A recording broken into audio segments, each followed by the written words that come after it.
Hey guys, coming to you from Cali, Colombia, here with Jack, right at the early stages of his boot camp. Yeah. We've got about another 4 days, I think, give or take, in Cali, and then a few more days in Medellin after. So we're gonna have a couple more updates for you guys. A lot of fun. So Jack's doing incredibly well. A couple things that he mentioned that he really wanted to work on for the camp were to reduce the time delay between seeing somebody that he likes and approaching her, which he's been doing great at. He's gone from, I don't know what it started at, sometimes not going, sometimes maybe 5 second, 7 second delay, to sometimes hitting her before I even see her, and other times going like within a second. So great growth on that in only like a day or two. That leaves a lot of space and time for the rest of the boot camp to get to more advanced fun stuff. So we'll talk a little bit about that, and then also being passive versus active in our masculinity. Well, I wouldn't even say that. I would say passive is being very feminine in life. Masculine is being dominant and active in our life. So what the differences you're discovering about that. And then I guess integrating that into your life, seeing some of that already integrated. It's really cool, this type of experience. It's so condensed. It's like doing months and months and months of approaches in a day. And like you come away and it's like, holy fuck, it's just like 1 day later. And like we're talking about it as if, remember way back when you kind of had that issue with that thing 6 months ago? And it's like, no, that was like 16 hours ago. Yeah. So super cool. So turn the quasi mic over to you. Yeah, so the kind of acting in the moment thing, I've got a very kind of intellectual brain, and Clint's been taking the piss out of me for it, and I have a massive habit of getting in my own head. What's interesting is I've kind of worked with coaches, James, and obviously Clint now as well, and Sam Robinson too, and they've kind of spent a lot of time focusing on the actual stop and the technicalities of it. One of the big things about what we want to talk about here first is really being in the moment and just doing it anyway. Because what's really fascinating is that by acting 0 seconds, the technicalities of the stop don't really matter. Or that's what I've found certainly. And all the things that are kind of negative around how feeling afraid and not wanting to do it, just kind of get lost in action, which was fascinating and great for me. Great experiences. I think like it's taken a while. Clint would be like, go do this, go do that, and I've approached different types of groups, mixed groups, families, and it's just laying a compliment. And when you are attracted to somebody in the group, then obviously you want to ramp it up a little bit. But if you're not, because you're just giving a compliment, and actually it makes you feel great and gives you this energy of just like helping people have a nice day. Really, they appreciate it, and it makes you feel great. So I've benefited massively from it. Yeah, it's an interesting thing because it takes a second of your time, maybe a minute or two of your time. You see this person totally transform for the day or the week or whatever, and then you leave, and after hitting 5 or 10 scenarios like that, or people like that, you're just riding this wave. And then the beautiful thing is you never know when the 10 is going to walk around the corner. I was sharing this with the group last night, the WhatsApp group. We've got a WhatsApp group for Tusk. If you guys want to be added to that, obviously let us know. We'll get you on there. It's a good forum. We went to the mall yesterday, and we were there for, I think you left after, how long were you there? Like maybe 5-6 hours or something like that? And then you left, and then I stayed there for maybe another 4 hours or something. Just went on some instant dates, had some fun. And then I was wrapped up. I was done. I was tired. I was going home. I was just going to crash. I was exhausted, actually. And I was literally just walking out of the mall, and the most gorgeous woman that I've seen since arriving in Cali, fucking gorgeous little 21-year-old, just walked by me. And so I approached her. I was riding the wave of all the incredible interactions and approaches of the entire day. So immediately I just entered right in with her, had a great time, had a great little instant date, and then we're off to do some stuff tonight. So it's really important to kind of keep paying those little ones forward, and they actually prepare you, train you, and prepare you, so that when you want to pounce on it, you can pounce on it. And then the other thing to mention that you just said, and I'll reword a tiny bit, it's still really important to focus on the technical details of foot placement, tonality, exact wording, how you do a front stop, all those things. You're building your muscle memory, but you're bang on right. The minute that you see her, and especially if she notices you, and you go over immediately, you get 10 times the points. So even if you fuck up your foot placement, your stop, your words, your tonality, you screw everything up and say the exact opposite of what you should have said, you're still gonna get like 50 or 60 points in her eyes, because she's in the moment of this spontaneous, romantic, never happens, movie-like experience. And she saw you, you saw her, you walked over, you're talking, you're having coffee. She doesn't even remember how you stopped her, what you said, what you talked about. She won't remember any of that. She's just riding the high of the experience. Or you see her, she sees you, or maybe she doesn't. You wait 5 seconds, 7 seconds, she crosses the road, then you go chase her. Well, now you have to have everything perfect. The perfect stop, the perfect words, the perfect timing, everything has to be perfect just to get the same amount of points you would have had from butchering everything but doing it immediately in the moment, you know. I think it's a really good. So that was the first one. Active versus passive. Yeah. So it's been interesting following the process, because I think I had a date yesterday. I've got 3 others lined up, and there's probably going to be more. And one of the interesting things is that I've learned that kind of being, when I'm lazy, I can be passive, and like you really need to train this active masculinity to like your way of thinking, and like your texting, your approach, and your, you know, the dating side. And so that's been great as well, because how that feels for me is I don't really have to get into my head and intellectualize things that I should be doing, because I'm just doing them. And that's a great thing about kind of accessing this pool of masculinity that we all men have inside of us, and being able to train yourself to just kind of tune into those natural things that are there anyway. So what does it actually look like in the real world? Like, for example, I'm going to give you one example. You can give 3 or 4 more that you can think of. But this morning we were chatting and just debriefing about some of your texting and how the dates are going. On the first night that we arrived, we went for a bite to eat. We're right after we shot the first video there. Sitting on the patio, have a bite to eat. I look over, there's a really cute girl standing just outside the patio. We were about to leave. So I told Jack, okay, that's your next woman to impress. And so he walked over and did a great job charming her. She's what, 20, 18 or something? She's about 22. Okay, really cute, really, really cute. Anyway, immediately got a date with her, or kind of quasi-lined something up. And then it looked like she was super busy. I've got working every day, you've got classes every night until Saturday. I can see you Saturday. Jack leaves Saturday morning. So this morning he says to me, yeah, I'm just gonna say to her, you know, I leave Saturday and just kind of see what she says.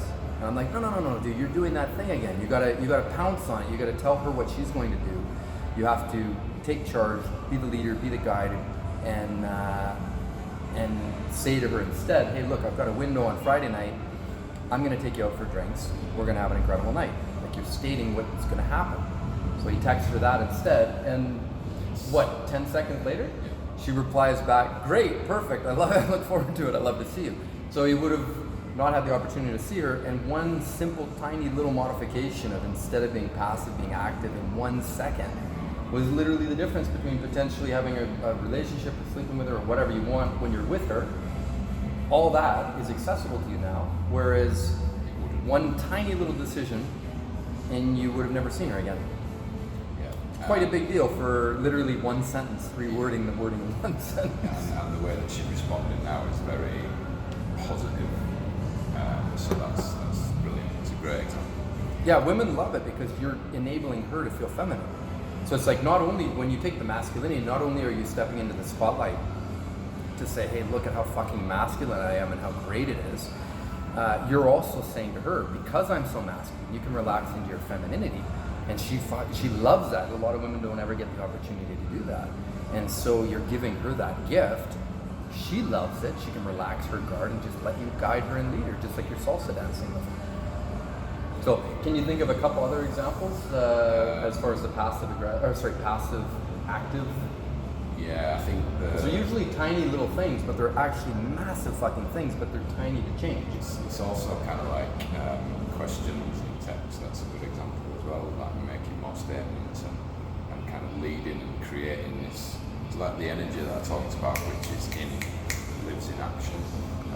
You kind of creating this energy that people respond to, and it's I found particularly after yesterday that it's just I'm not having to think about anything. I'm just saying what I feel, and it's about leadership. It's about showing that I want her to Your have a great intent. time. Yep. But I also there's intent there as well. So that was a really good. And that's pretty much a perfect segue into talking about how the integration of these behaviors. Before we say that, I wanted to say one tiny point of what you just said. But I haven't had breakfast, so my brain's a little foggy. But as far as the texting, when you're using questions in an interaction, you create that interview type, bouncing the ball back and forth, the ping pong. It's fucking terrible. It's terrible if you're interacting with a guy and you just want to do it at the coffee shop. It's even worse if you're talking about women because you're taking energy out of the interaction. When you're putting statements into it, it's not that you're investing into it, it's just that you're putting a little bit more kindling under the fire, and the fire naturally is getting hotter and hotter and hotter. And that's a really fun thing. So then she wants to engage in those texts and those conversations. So you don't have to say to her, as I saw some guys in the thread say, should I give her some shit for delaying how quickly she responds to me? It's like, well, no, you're making the text boring and she doesn't want to respond to you. Make the text fucking incredible and she'll respond to you immediately, just like you've seen. So let's bounce to the third one. Talk a little bit about the integration. I know you had a great experience of just literally feeling how much those trained behaviors have taken root in you. And then it's funny because you work really, really, really, really hard at this stuff and you invest time and energy and training and sweat and blood. And then once you get it, you can just be yourself because it's actually you just being you. It's not you doing some 80s mystery method manipulative scripts and routines no, it's just live the way you naturally would live. But first you have to learn how to be masculine. Then once you learn that, just be yourself. So talk about that. So with any kind of boot camps, I guess there's a degree of fear, well there has been for me, and that being afraid of the things that you're going to be forced to do because you choose not to actively do them in your normal life.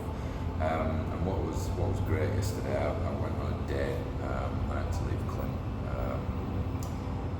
around 2 o'clock, and as I was walking out of the mall, walking down an escalator, and this very pretty lady made eye contact with me, walked past, immediately spun round, ran back after her, stopped her at the face of the elevator, which technically I've been taught you shouldn't necessarily do that, because I was acting at the moment, because I was literally just going, using my masculinity. It was a very powerful experience where she loved the compliment that I gave her. I delivered it with gusto, and I was very specific about what I was complimenting her on. We're going to meet later on today, and that energy is kind of being maintained throughout the texting, with the statements and everything else. So cool. A really great example, and also for me, and me and Clint have been joking about this a little bit, but I'm used to controlling my own destiny a little bit, and one of the things I'd recommend to any guy doing a boot camp is you need to try and submit and allow yourself to do the things that you're being asked to do, because once you do that, you will start to accept that absolutely all these things are possible. And in that moment, just like yesterday when I went and did it myself, it's like, fuck, I can do that. Totally. There's I would almost call that crucifying your ego, which I gotta say, you even right away, I didn't even say that to you, and don't even think I thought it, but you said that to me. You're like, hey, I think that was after the first night we went out, and in the morning yesterday, you said, I just kind of had this eye-opening moment. I just kind of decided for myself, I'm gonna fully submit to the process and basically do whatever you tell me to do, however you tell me to do it. It's got nothing to do with Clint's ego. It's got nothing to do with Mr. C's ego. But it's got to do with just the whole process of becoming masculine. Same things I've done, same things hundreds of millions of other men. Well, maybe it's a lot smaller than that over time. I don't know, but the same pool of masculine alpha men out there. Maybe some are born into it, but the majority of them have to grow into it. And you grow into it in a very similar way in life and in business and with women. And so if you want to use daygame as a tool to build your masculinity, there's no need to recreate the wheel. Go through it the same way I went through it, or Tusk went through it, or different people went through it the same way you're going through it. Just allow yourself to enter the process. But my job being here with you is to help place you into that process. And if your ego was resisting that, because you're like, well, no, I have this opinion, or I read this book, but I've always done it this way, or my dad told me, or whatever. No. Which you told me in the morning, which was great. So basically, I'm just putting all that shit on pause, and I'll do anything, and then kind of critique afterward how it was working out. But I'll try anything. That's the way to get your money out of boot camp. That's like the absolute brilliant way to get 1,000 times more out of our time together. So you told me that. I hadn't even said that to you, and I was like, oh fuck, we're gonna have a fucking blast. I think that's actually what I said to you. We're gonna have some serious fucking fun. And already on like day 2.5, I would say you've already got a week's worth of boot camp growth. But now we've got like 3 more days or 4 more days here, plus in Medellin, to build on that. And like, let's actually get it so it's so fucking integrated in you that, the minute I bounce out of Colombia, you're just carrying on doing the same natural behaviors for fucking months and months and months, right? That's the goal, I think. So awesome. Thanks guys for listening. Check Tusk's page for all the boot camps that he's got going for the summer and for the rest of 2019. My list of boot camps will be on there as well. I'm going to be doing a couple in San Diego, a couple in Vancouver, Canada, and a couple more in Colombia, and probably a couple other countries in South America toward the end of the year, November, December, maybe January. So check for updates on that, and great to have you on board. Take care, guys.